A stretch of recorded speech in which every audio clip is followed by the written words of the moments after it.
नमस्कार। आकाशवाणी जयपुर अजमेर से प्रस्तुत हैं प्रादेशिक समाचार।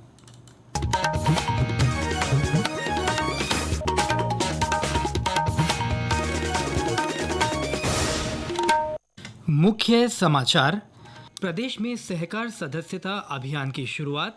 मुख्यमंत्री भजनलाल शर्मा ने कहा, इसका उद्देश्य सहकार से समृद्धि के विजन को साकार करना है। राष्ट्र आज राष्ट्रपिता महात्मा गांधी और पूर्व प्रधानमंत्री लाल बहादुर शास्त्री की जयंती पर उन्हें श्रद्धांजलि अर्पित कर रहा है।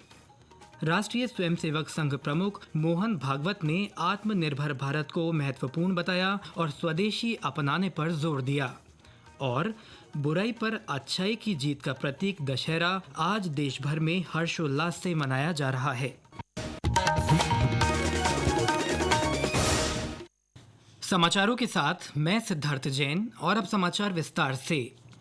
प्रदेश भर में आज से सहकार सदस्यता अभियान की शुरुआत हुई। मुख्यमंत्री भजनलाल शर्मा ने जयपुर के कॉन्स्टिट्यूशन क्लब से इस अभियान का शुभारंभ करते हुए कहा कि सहकारिता से समृद्धि केवल नारा नहीं है, सहकारिता किसान की समृद्धि का एक रास्ता है। उन्होंने कहा कि सहकारिता के माध्यम से राजस्थान का गांव-गांव और जन-जन सशक्त हो रहा है।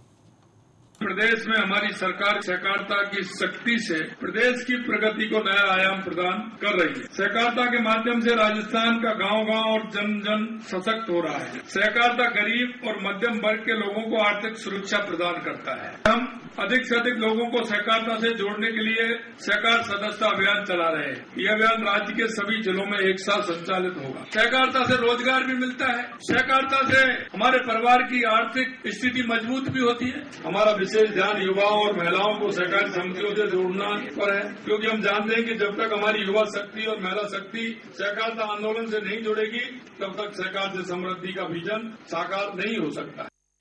15 अक्टूबर तक चलने वाले इस अभियान का उद्देश्य सहकारी क्षेत्रों को मजबूत बनाना और सहकार से समृद्धि के विजन को साकार करना है। इस अभियान के तहत राज्य में 8,200 से अधिक पैक्स स्तर पर शिविर आयोजित किए जाएंगे, जिनमें मुख्य रूप से 5 प्रकार की गतिविधियां होंगी। इस दौरान महिलाओं और युवाओं को सहकारी समितियों से जोड़ने पर विशेष रूप से ध्यान दिया जाएगा। जिलों के प्रभारी अधिकारियों को इस अभियान की मॉनिटरिंग करने के निर्देश दिए गए हैं। उधर बारां और सवाईमाधोपुर जिले में सहकार सदस्यता अभियान के तहत आज विभिन्न शाखाओं की समितियों में शिविरों का आयोजन किया गया। देश आज राष्ट्रपिता महात्मा गांधी और पूर्व प्रधानमंत्री लाल बहादुर शास्त्री की जयंती पर उन्हें श्रद्धापूर्वक याद कर रहा है। नई दिल्ली में राजघाट पर बापू की समाधि पर सर्वधर्म प्रार्थना सभा का आयोजन किया गया। राष्ट्रपति द्रौपदी मुर्मू, उपराष्ट्रपति सीपी राधाकृष्णन, प्रधानमंत्री नरेंद्र मोदी और लोकसभा अध्यक्ष ओम बिरला ने आज सुबह महात्मा गांधी की समाधि पर पुष्पांजलि अर्पित की। वहीं संसद के केंद्रीय कक्ष में प्रधानमंत्री नरेंद्र मोदी और लोकसभा अध्यक्ष ओम बिरला में महात्मा गांधी और पूर्व प्रधानमंत्री लाल बहादुर शास्त्री के चित्रों पर पुष्पांजलि अर्पित की। इस अवसर पर केंद्रीय मंत्री किरेन रिजिजू और पीयूष गोयल सहित कई गणमान्य लोग मौजूद रहे। उल्लेखनीय है कि गांधी जयंती के उपलक्ष्य में आज अंतर्राष्ट्रीय अहिंसा दिवस भी मनाया जा रहा है। राज्यपाल हरिभाऊ बागड़े और मुख्यमंत्री भजनलाल शर्मा ने राष्ट्रपिता महात्मा गांधी और पूर्व प्रधानमंत्री लाल बहादुर शास्त्री की जयंती पर दोनों महापुरुषों को नमन किया। मुख्यमंत्री ने सचिवालय पहुंचकर गांधी जी की प्रतिमा पर पुष्प अर्पित किए और सर्वधर्म प्रार्थना सभा में हिस्सा लिया। इस अवसर पर उप मुख्यमंत्री डॉक्टर प्रेमचंद बैरवा भी मौजूद रहे। प्रदेश के विभिन्न जिलों में भी महात्मा गांधी और पूर्व प्रधानमंत्री लाल बहादुर शास्त्री को श्रद्धांजलि अर्पित की गई। सिरोही में सर्वधर्म प्रार्थना सभा और श्रद्धांजलि कार्यक्रम आयोजित हुआ। हनुमानगढ़ के कलेक्ट्रेट परिसर स्थित गांधी पार्क में जुटे लोगों ने गांधी जी की प्रतिमा पर पुष्प अर्पित किए। केंद्रीय गृह मंत्री अमित शाह ने महात्मा गांधी की जयंती के अवसर पर आज नई दिल्ली स्थित खादी ग्रामोद्योग भवन में जीएसटी बचत उत्सव के तहत खादी और ग्रामोद्योग उत्पादों पर राष्ट्रव्यापी छूट का शुभारंभ किया। इस अवसर पर श्री शाह ने देशवासियों से खादी के उपयोग को बढ़ावा देने और स्वदेशी उत्पाद अपनाने के अभियान को प्रोत्साहित करने की भी अपील की। देश की जनता को गांधी जयंती के दिन अपील करना चाहता हूं कि नरेंद्र मोदी जी ने 2 अभियान चलाए हैं, खादी के उपयोग का और स्वदेशी अपनाने का। ये दोनों अभियानों को हम ताकत दें, हमारे स्वभाव का हिस्सा बनाएं, अगली पीढ़ी को भी ये दोनों अभियान हम देकर जाएं। खादी और स्वदेशी और ऊंचाई प्राप्त करे और उसके माध्यम से 2047 में हमारा देश फिर से एक बार दुनिया में सर्वोच्च स्थान पर पहुंचे।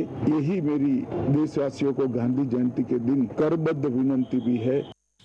राज्यपाल हरिभाऊ बागड़े ने कहा कि स्वच्छता अभियान के तहत खुले में शौच से मुक्ति बहुत बड़ी उपलब्धि है। उन्होंने कहा कि वह राज्य के सभी जिलों में गए हैं। उन्होंने कहा कि उन्हें यह जानकर बहुत सुखद लगा कि गांव-गांव, ढाणी-ढाणी में शौचालय बने हैं। उन्होंने शहर और गांव में कचरा निस्तारण के लिए सभी को मिलकर प्रभावी व्यवस्था किए जाने का आह्वान किया। श्री बागड़े आज जयपुर में स्वच्छ भारत दिवस पर आयोजित राज्य स्तरीय स्वच्छोत्सव समारोह को संबोधित कर रहे थे। इस अवसर पर उन्होंने स्वच्छ भारत अभियान के तहत श्रेष्ठ कार्य करने वाले जिलों के अधिकारियों और कर्मचारियों को सम्मानित किया।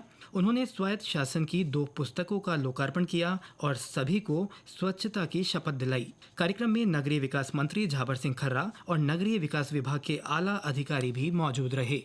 ये समाचार आकाशवाणी जयपुर अजमेर से प्रसारित किए जा रहे हैं।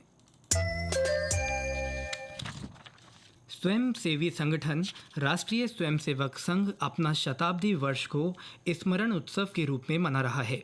आज ही के दिन 1925 में विजयादशमी पर संघ की स्थापना हुई थी। इस अवसर पर नागपुर के रेशमबाग में आरएसएस का शताब्दी वर्ष समारोह और विजयादशमी उत्सव का आयोजन किया गया। कार्यक्रम को संबोधित करते हुए राष्ट्रीय स्वयंसेवक संघ के सर संघचालक डॉक्टर मोहन भागवत ने कहा कि आत्मनिर्भर बनने और वैश्विक एकता के पक्षधर होने के नाते हमें यह सुनिश्चित करना होगा कि निर्भरता हमारी विवशता नहीं है और हम अपनी इच्छा अनुसार कार्य करने में सक्षम हैं। स्वदेशी और स्वावलंबन का कोई विकल्प नहीं है। एक दुर्घटना पहलगाम की भी हुई। सीमा पार के आतंकियों के द्वारा 26 भारतीय नागरिकों की उनका धर्म पूछकर हत्या की। पूरी तैयारी करके सरकार ने, हमारी सेना ने उसका बहुत पुरजोर उत्तर दिया। वह घटना हमको सिखा गई कि यद्यपि हम सबके प्रति मित्र भाव रखते हैं और रखेंगे, फिर भी अपने सुरक्षा के विषय में हमको अधिकाधिक सजग रहना पड़ेगा, समर्थ बनना पड़ेगा। वहीं प्रधानमंत्री नरेंद्र मोदी ने आज राष्ट्रीय स्वयंसेवक संघ आरएसएस के राष्ट्र की समर्पित सेवा के 100 वर्ष पूरे होने पर उसकी सराहना की। उपराष्ट्रपति सीपी राधाकृष्णन ने भी संघ के शताब्दी वर्ष के अवसर पर अपनी शुभकामनाएं दी हैं। उन्होंने कहा कि राष्ट्रीय स्वयंसेवक संघ के सदस्य लोगों की निस्वार्थ सेवा करने के प्रति सेवा परमो धर्म की भावना से प्रेरित रहे हैं। प्रदेश में भी विभिन्न स्थानों पर आज राष्ट्रीय स्वयंसेवक संघ की ओर से विजयादशमी उत्सव मनाया गया और विभिन्न स्थानों पर पथ संचलन निकाले गए। जयपुर में कई स्थानों पर उत्सव आयोजित हुए। दुर्गापुरा में आयोजित विजयादशमी उत्सव को संबोधित करते हुए आरएसएस के प्रांत प्रचारक बाबूलाल ने संघ की 100 वर्ष की यात्रा का उल्लेख करते हुए देश की आंतरिक चुनौतियों से सावधान रहने की आवश्यकता पर जोर दिया। भरतपुर में आरएसएस की ओर से शहर के मुख्य मार्गों से पथ संचलन निकाला गया और शस्त्र पूजन कार्यक्रम आयोजित किया गया। देश भर में आज विजयादशमी का पर्व आस्था और उल्लास के साथ मनाया जा रहा है। विभिन्न स्थानों पर दशहरा के मेलों के आयोजन को देखते हुए सुरक्षा और यातायात के विशेष प्रबंध किए गए हैं। राजधानी जयपुर में जगह जगह होने वाले रावण दहन को देखते हुए यातायात की विशेष व्यवस्था की गई है। कोटा के दशहरा मैदान में प्रदेश के सबसे बड़े 215 फीट के रावण का दहन किया जाएगा। रावण दहन में लोकसभा अध्यक्ष ओम बिरला के साथ ही मुख्यमंत्री भजनलाल शर्मा भी मौजूद रहेंगे। सवाई माधोपुर में आज शाम दशहरे मेले के दौरान कवि सम्मेलन का आयोजन किया जाएगा, जिसमें देश भर के ख्यातनाम कवि शामिल होंगे। प्रदेश में विभिन्न स्थानों पर हुई दुर्गा पूजा महोत्सव का आज समापन हो गया। सीकर में जुलूस के रूप में दुर्गा प्रतिमाओं का सरोवरों में विसर्जन किया गया। और ब्यौरा हमारे संवाददाता से। शेखावाटी जनपद का प्रसिद्ध जीर्ण माता का मेला पूरे आस्था, श्रद्धा, उत्साह, उमंग के साथ आज संपन्न हो गया। नवरात्रि में देश भर से आए लाखों श्रद्धालुओं ने माता जीर्ण भवानी के दर्शन कर मनौतियां मांगी। नवरात्रा में सीकर सहित लक्ष्मणगढ़, फतेहपुर, रामगढ़, शेखावाटी में आयोजित दुर्गा पूजाओं के पंडाल से मां की मूर्तियों का विधि विधान के साथ आज विभिन्न जल स्तरों में जयकारों के साथ विसर्जन किया गया। 9 दिन से चली आ रही रामलीला का आज समापन हो गया है। शाम को रामलीला मैदान में रावण दहन भी हुआ, जिसमें हजारों श्रद्धालु शामिल हुए। जिले के बाय में भी दशहरा मेले का विशेष आयोजन हुआ। बाल मुकुंद जोशी, आकाशवाणी समाचार, सीकर। रक्षा मंत्री राजनाथ सिंह ने आज चेतावनी दी कि सर क्रीक क्षेत्र में पाकिस्तान के किसी भी दुस्साहस का ऐसा निर्णायक जवाब दिया जाएगा जिससे इतिहास और भूगोल दोनों बदल जाएंगे। श्री सिंह ने भुज में सेनाओं की क्षमता अभ्यास में भाग लिया। रक्षा मंत्री ने विजयदशमी के उपलक्ष्य में आयोजित शस्त्र पूजन कार्यक्रम में भी शामिल हुए। इस मौके पर श्री सिंह ने कहा कि देश की सेना हर चुनौती का सामना करने में सक्षम है। ऑपरेशन सिंदूर में पूरी दुनिया ने इस बात का अनुभव किया है और शस्त्र पूजा इस बात का प्रतीक है कि भारत सिर्फ शस्त्र की पूजा नहीं करता है बल्कि समय आने पर शस्त्रों का इस्तेमाल करना भी जानता है।